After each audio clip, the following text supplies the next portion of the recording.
Good evening दोस्तों, मैं धीरज एक बार फिर से आप सभी विद्यार्थियों का इस ऑनलाइन प्रोग्राम में बहुत बहुत स्वागत करता हूं।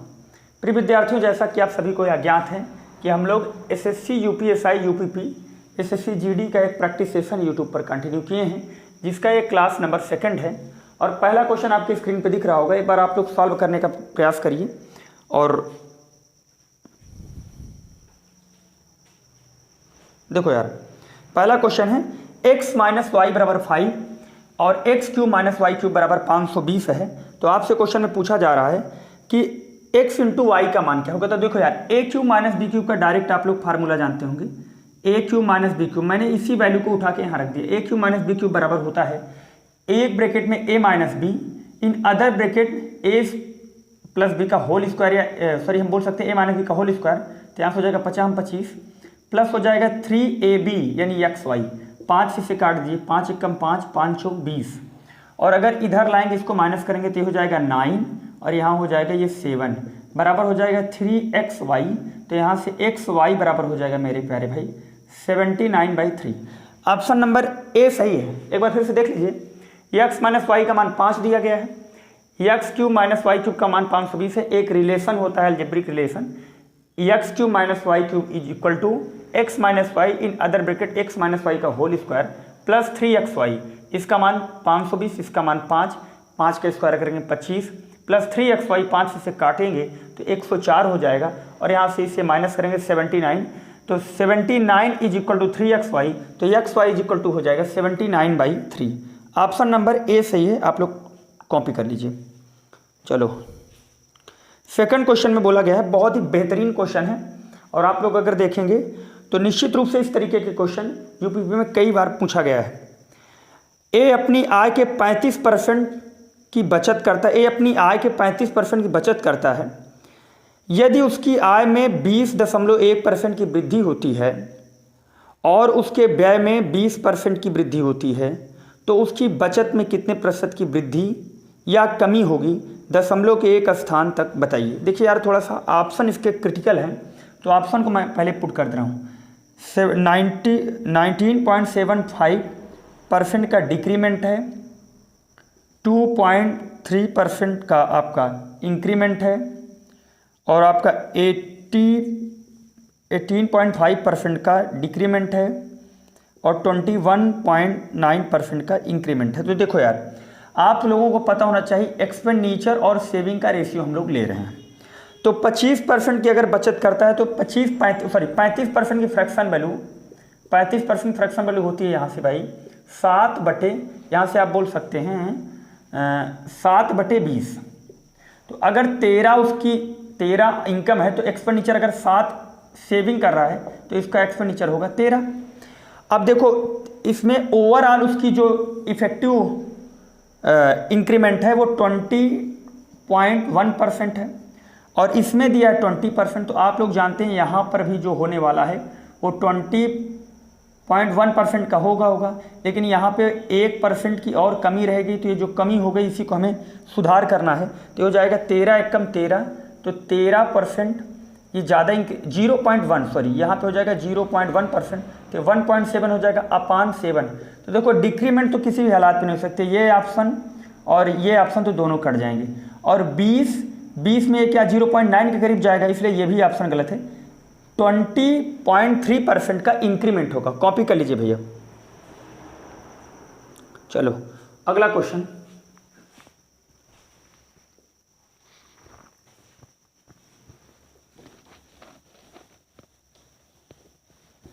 अगला क्वेश्चन देखो यार, आपकी स्क्रीन पे दिख रहा होगा कि एक कारखाने में 3 प्रकार की मशीनें M1, M2, M3 हैं। ठीक है यार, देख ले रहे हैं, M1, M2, M3 3 प्रकार की मशीनें हैं जो कुल उत्पादों का 25%, 35% और 40% का उत्पादन करती हैं।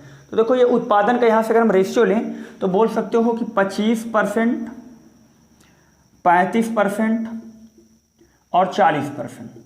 यहाँ से रेशियो लेंगे तो 5:7:8 हो जाएगा। अब फिर आगे बोला गया M1, M2, M3 क्रमशः 3%, 4% और 5% दोषपूर्ण उत्पादन उत्पन्न करती हैं या उत्पाद उत्पन्न करती हैं। तो गैर दोषपूर्ण उत्पादों का प्रतिशत क्या होगा। तो मुझसे गैर उत्पाद पर डायरेक्ट हम लोग वर्क कर रहे हैं। 3% का अगर आपका दोषपूर्ण है तो सही कितना होगा, तो आप बोलेंगे 97% सही होगा। और अगला है आपका कि 4% का उत्पाद दोषपूर्ण है तो आप लोग बोलेंगे कि 96% सही होगा। 5% का दोषपूर्ण है तो 95% आपका क्या होगा, सही होगा। तो ओवरऑल यहाँ पे डेविएशन लगा दीजिए। तो अगर हम कहेंगे ओवरऑल 95% का सही है तो यहाँ 2% एक्स्ट्रा है, तो 2% यहाँ एक्स्ट्रा है तो इसको यहाँ 5 गुना हो जाएगा 10%। यहाँ पे है 1% तो 1 7 7% हो जाएगा। इसी को हमें डिवाइड करना है 7 5 12, 12 8 20, 20 से डिवाइड करना है तो 95% विल बी, ये कितना हो जाएगा 7। तो अगर हम इसे 17 में 2 से भाग लगाएंगे तो हो जाएगा 17 में 0.85। इसे अगर हम लोग सम में ऐड कर देंगे तो 95.85% भैया। ऑप्शन नंबर इसका भैया सी सही है, कॉपी कर लीजिए। चलो अगला क्वेश्चन। अगला क्वेश्चन थोड़ा सा बड़ा क्वेश्चन है तो आपको ध्यान से इसे समझना है, और इस तरीके के क्वेश्चन कई बार पेपर में पूछे भी जाते हैं।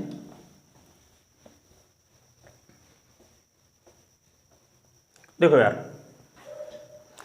What is the value of, देखो यहां से मैं क्वेश्चन को अच्छे से पहले समझाने का प्रयास कर रहा हूं। 1/x minus x into x minus y, और यहां से x माइनस जेड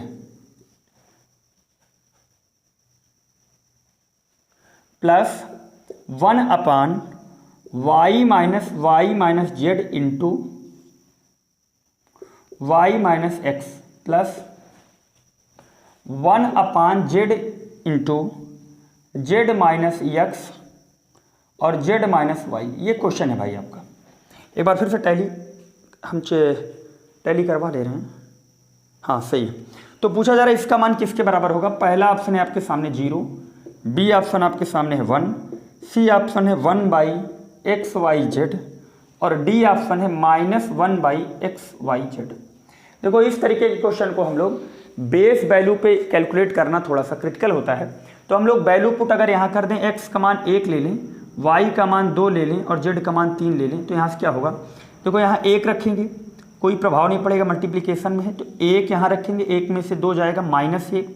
ध्यान से देखना, अगर यहाँ से इसे सॉल्व करें तो 1/, देखो यहाँ पे 1 रखेंगे कोई प्रभाव नहीं पड़ेगा, यहाँ पे 1 रखेंगे, यहाँ पे 2 तो -1 हो जाएगा, यहाँ पे 1 रखेंगे, यहाँ पे 3 तो -2 हो जाएगा। तो यहाँ से हो जाएगा 1/2 प्लस यहाँ पे देखो 1/y, y का मान कितना रखेंगे 2, और यहाँ पे 2 में से 3 माइनस करेंगे तो -2, और यहाँ से 2 में से 2 माइनस करेंगे तो यहाँ से हो जाएगा -1/2।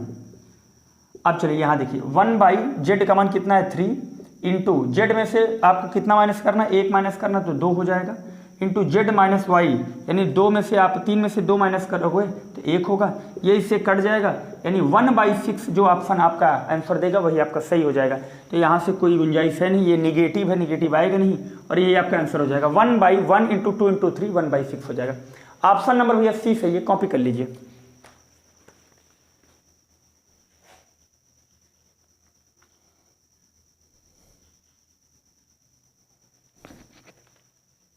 ठीक है, नेक्स्ट क्वेश्चन देखिए यार।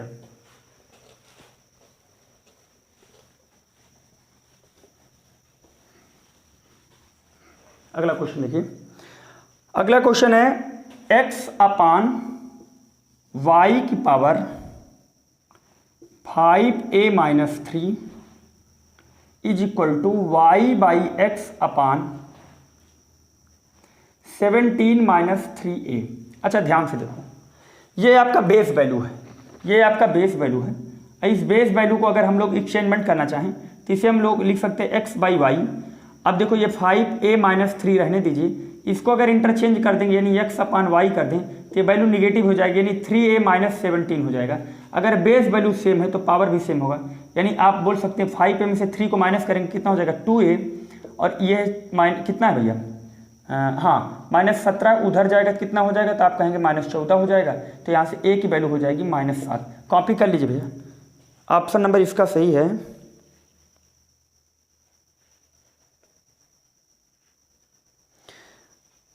इसका ऑप्शन नंबर सी सही है। ठीक है, अगला क्वेश्चन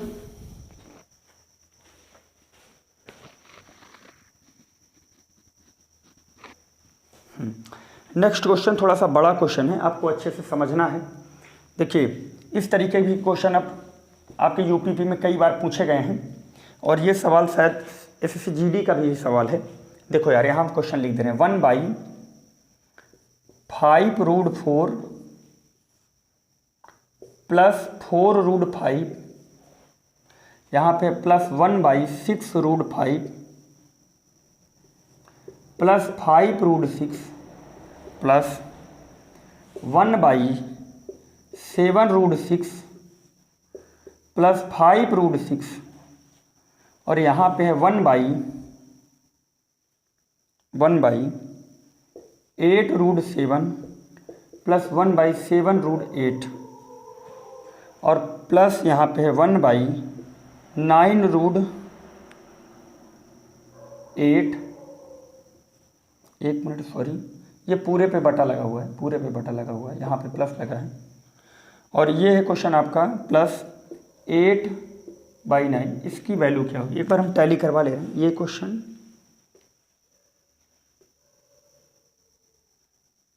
ठीक है। देखिए इस क्वेश्चन को आपको अच्छे से समझना है। पहले देखो आप एक चीज देखिए 5 4 6 5 7 5 8 7 9 8 ये पैटर्न है। तो पहले इसके बेस वैल्यू को हम नहीं समझ पा रहे हैं, तो बेस वैल्यू को हम थोड़ा सा कैलकुलेटिव कर लेते हैं। तो देखो अगर हम एक चीज़ आपको समझाएं, अगर इस चीज़ को हम रेशनलाइजेशन करेंगे तो यहाँ माइनस लगाएंगे, ऊपर ले जाएंगे तो ऊपर हमें जो मिलेगा वो 5√4 माइनस 4√5 मिलेगा और नीचे जो बेस वैल्यू मिलेगी वो 50 25 25 चौका 100 4 चौक 16 16 पंचे 80, यानी नीचे 20 मिल जाएगा। तो इस 20 को हम थोड़ी देर के लिए इसके नीचे लिख देते हैं 20 और इसके नीचे लिख देते हैं 20। अगर इसे हम सॉल्व आउट करेंगे तो यहाँ से हो जाएगा 5 चौक 20 और यहाँ से हो जाएगा 5 चौक 20। ठीक है यार, इतनी बात शायद आप समझ गए होंगे।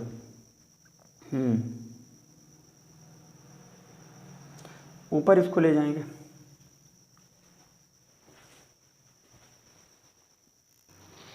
तो यहाँ से जानते हैं, यहाँ पे अगर हम इसे सॉल्व करेंगे तो ये हो जाएगा 1/√4 और ये हो जाएगा -1/√5 हो जाएगा। सॉरी यहाँ पे 5 रहेगा 1/√5। इस तरीके से इसे सॉल्व करेंगे। देखो यार ये 4 तो यहाँ 4, यहाँ 5 तो यहाँ 5, तो यहाँ पे आप बोलेंगे यहाँ 5 तो यहाँ √5 होगा और यहाँ हो जाएगा √6 हो जाएगा। यहाँ हो जाएगा यहाँ पे माइनस हो जाएगा, यहाँ पे प्लस √6। इस तरीके से इसे सॉल्व करते जाएंगे तो एक समय ऐसा आएगा कि यहाँ पे हो जाएगा -1/√9। इस तरीके के बीच के जो टर्म हैं ये सारे टर्म गायब हो जाएंगे और लास्ट में ये टर्म बचेगा 1/2 और माइनस यहाँ से 1/ आपका हो जाएगा 3। इसे सॉल्व करेंगे तो 6 एलसीएम होगा, यहाँ पे 3 - 2 हो जाएगा और 3 - 2 को सॉल्व करेंगे 1/6। हम आशा करते हैं कि पूरा सेशन आपको अच्छे तरीके से समझ में आया होगा और निश्चित रूप से ये हम पूरा प्रयास करेंगे इसको रेगुलर कंटिन्यू रखा जाए। और इस तरीके के सेशन आप अगर रेगुलर चाहते हैं तो चैनल पे अगर नए हैं तो सब्सक्राइब करिए और अगर आप पुराने हैं तो कम से कम शेयर तो ज़रूर ही करिए। Okay, thank you.